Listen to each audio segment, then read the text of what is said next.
Hi everyone, I'm Shamin, Research Analyst at iFast. And here with me today is Paul Ho, Senior Director at UOB Asset Management. Today we'll be talking about a fund that is close to home, the United Singapore Dynamic Income Fund, a multi-asset fund that is partly managed using artificial intelligence.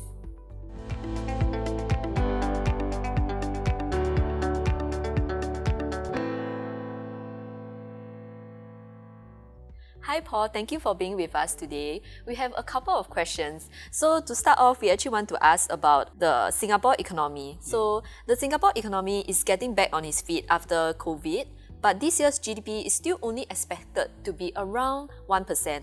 Why should investors include Singapore in their portfolio? Yeah, thanks, Chairman. I think that's a very good question and definitely a question that's on everybody's mind.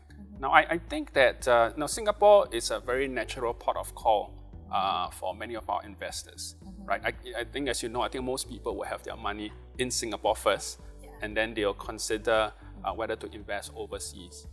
Yes, the Singapore economy might not look so great, but actually, if you look abroad, I think the circumstances are even worse, right? Now people are talking about the geopolitical risk, right? People are talking about war, right? And then also, I think that in the US, the economy also appears to be showing some form of crack, especially with high interest rates.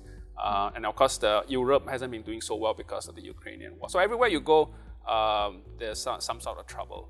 But Singapore is still pretty safe. You look around, the unemployment rate is still very, very low, and everybody is still spending a lot of money. As you know, the COE prices are 150,000, so Singaporeans are rich, and they're still doing well. The economy is not doing so bad relative to the other places. So I think Singapore is a safe place to be, especially at this point in time. I think this particular fund that we are pushing, being focused on Singapore, I think that will be good for investors who are not so sure about the external economy. They might want to park their money in here first, take a look, and at the right opportunity, diversify outside. And I think the other reason to consider Singapore is that actually, if you look at the numbers, we've analyzed the numbers. Actually, Singapore, although it grows slower than most of the fast-growing economies, actually, in the long term, slow and steady wins the race. So you see that actually Singapore assets actually do well over the long term, and they're also significantly less volatile than many of these international markets. So I think these are the reasons why I think investors should consider Singapore at this point. That's quite interesting because we do believe in having long-term outlook for our investments as well. Yeah. So moving on to the next question, we actually want to ask, there are already many Singapore funds out in the Singapore market. Right. So why is UOB AM launching yet another Singapore fund? Yeah, I think again that's a good way to ask.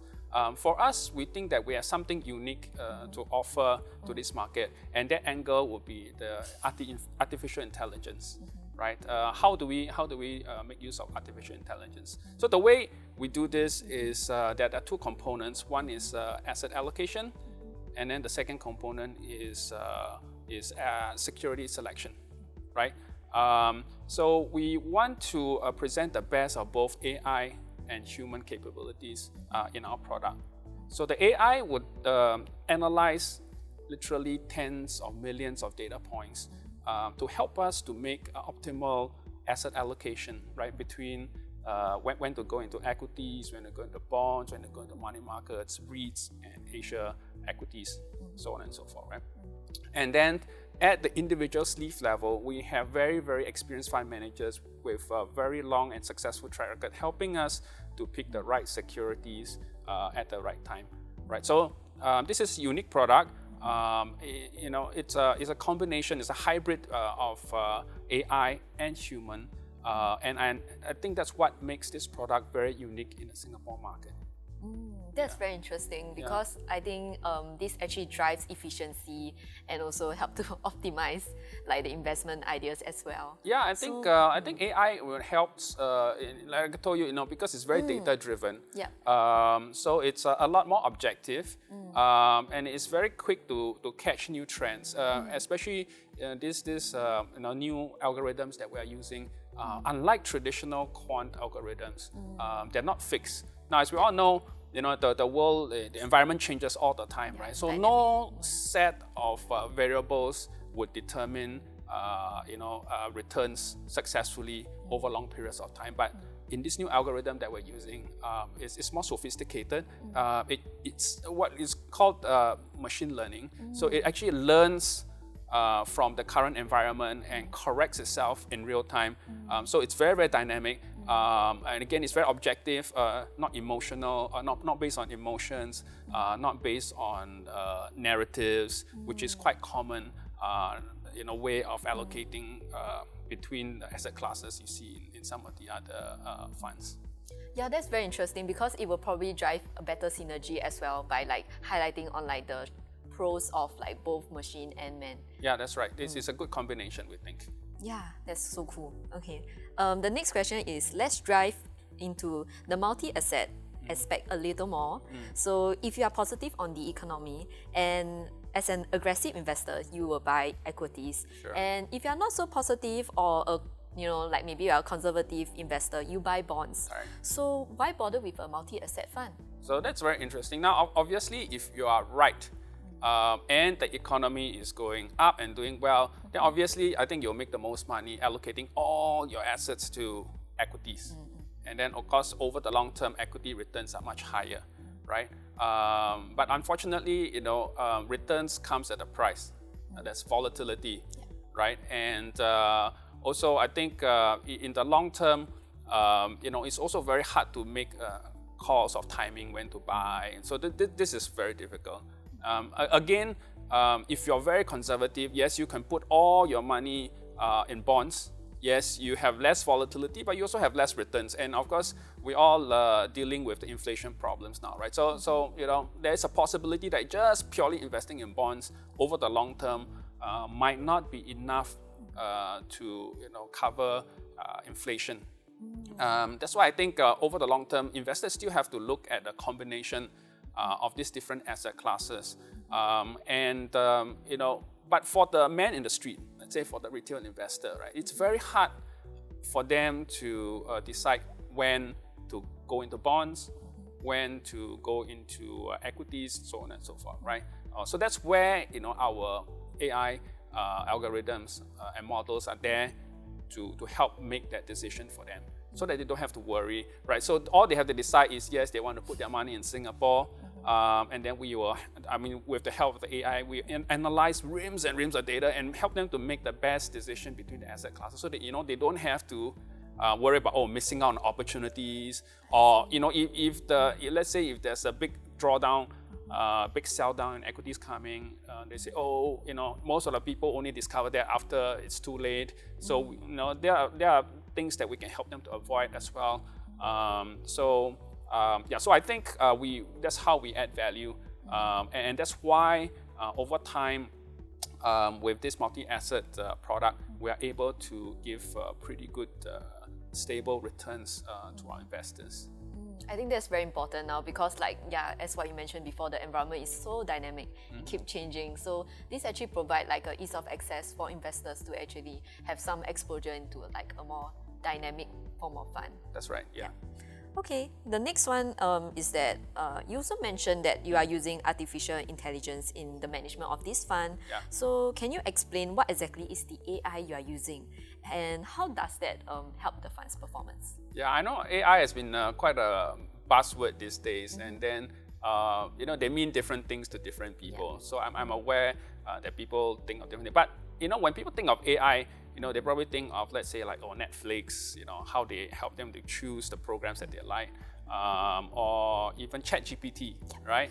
People are not thinking AI is ChatGPT, how you can have a conversation as though. But this AI we're talking about is more specialized. It helps us to analyze, all the facts and all the numbers with regards to the financial markets. So as I mentioned earlier just now, we are dealing with tens of millions of data points. That's almost humanly impossible to analyze. In the past, people would just make investment calls just by looking at a few variables, for instance, like interest rates or unemployment rate, CPI, I don't know, less than 10, right? Then after that, they became a bit more sophisticated. Then they started using Excel spreadsheets. Okay, then the they build maybe I think it'll count maybe hundreds of variables instead of maybe 5 or 10. But here in our model, we are making use of something like more than 30,000 variables that goes back 15, 20 years. And it includes fundamental, macro, and technical factors. So it's quite well-rounded. It considers all the points. And in fact, this machine is so powerful that we consider, for every decision call we make, they will consider maybe something like 300 million different scenarios. So you can imagine this is humanly impossible to be so thorough, right? So that's how the model help us to make a very, very well-informed investment decision, right? Taking into account literally all the data because it can, because the computing power is so high nowadays, right? And data is widely available. So that's how we use data. But again, we want to combine the best of AI and the best of humans. And then the humans, obviously, also they will come in and they'll pick the securities and also add value in both ways. So you have the allocation alpha, or some people call it the tactical asset allocation alpha, TAA. And then there is the security selection. So again, the best of both worlds. Yeah, just now you also mentioned that because it's dynamic, right? Yeah. So it definitely would use some form of real-time data. Oh yeah, right? So that right again. Yeah, so there are every day we're bombarded with literally millions of data points. And you're right, and I think only a supercomputer, kind of computer a very sophisticated computer can run through all these numbers and come out with something meaningful. I mean, you and I don't know how many data points you can digest just by listening or looking at the numbers jumping on Bloomberg, right? So that's very difficult. But anyway, we've moved on now. We've evolved already. We're no longer cavemen. Now we are using like bionic limbs and bionic brains to help us to do our job much better. Yeah, that's so important because it probably will drive efficiency, and it also shows that UOB has the commitment to stay dynamic to this environment and also constantly improve. That's right. Okay, given that this is a new fund, what would reassure investors that this fund has the potential to deliver positive returns?